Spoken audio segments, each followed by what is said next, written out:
Okay, so the first thing we have to do before we apply the sleeve saver is clean our socket up. Get off the dirt and the dust, any finger oils. Give it all a good little wipe there. Once we have it all cleaned up, we can pull our sleeve up and we can start applying sleeve saver. Awesome.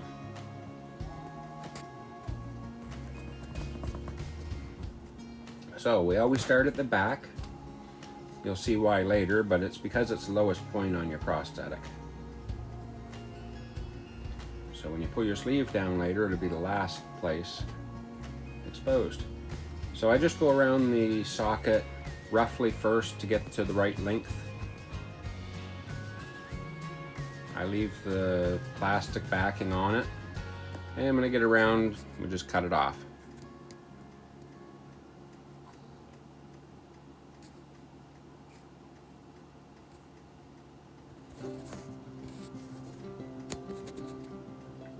And we have some left over. So now we can take it off and peel off the backing from the two-sided sleeve saver tape.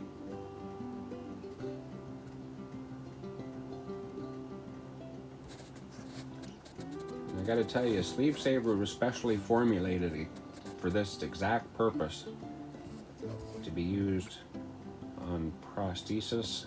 It was made by an amputee, bilateral amputee, to help out amputees, and it sure does save money. So we go around and reposition the sleeve saver. Put just a little bit of tension on it, not too much, but enough to help with some of the wrinkles going around the bends. But you don't want very much tension on it. Just stick it down in place and go around it.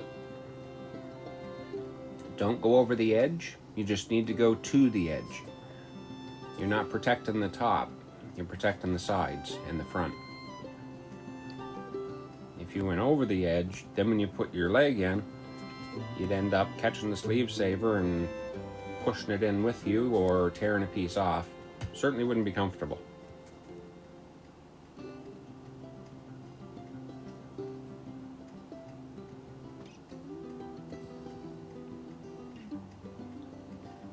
Sleeve saver is so tacky that this little bit that we're touching it to put it on isn't going to have an effect on how sticky this is. It's going to work perfect at sealing, making it vacuum proof.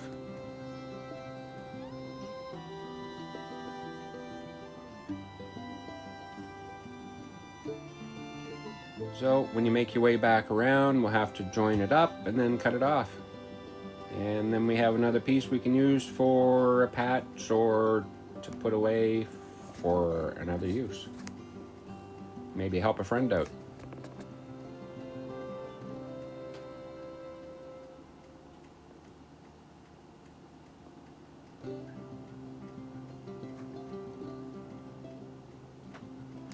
So now it's all on.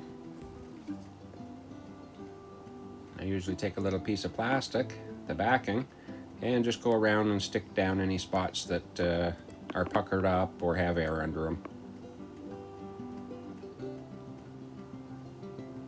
Like that.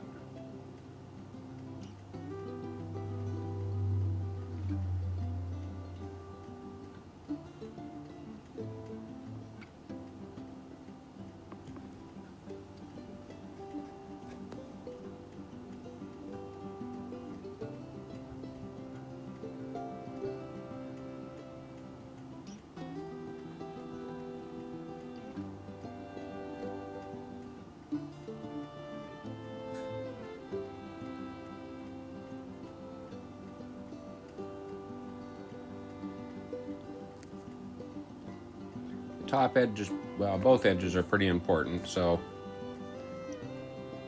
try to get the air and puckers out of them and you'll be fine.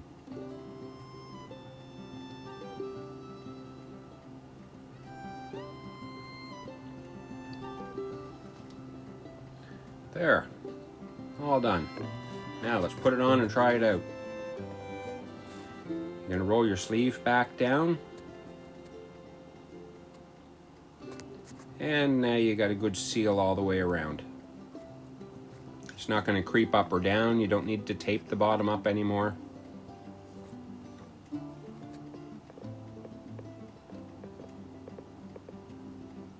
There's no need for that gaiter or saver anymore. It doesn't have any cushioning to it, so it's not really going to prevent your sleeve from being damaged if you go down on your knee. If you crush it, it's just going to damage your sleeve still. But with SleevSaver, you can get down on your knee. You'll have a 3mm thick cushion between your sleeve and the socket. So you don't have to be as careful as you were anymore. You can actually get down and do some things you need to do.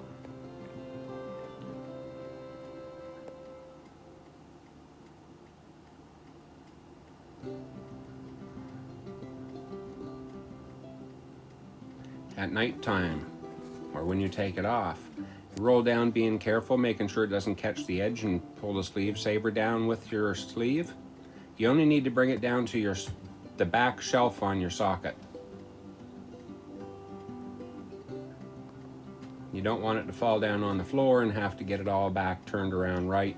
So when I do put it up against the nightstand at night, or whenever I take it off, I make sure I keep my sleeve way up to the back top of the shelf and lean it against my little nightstand.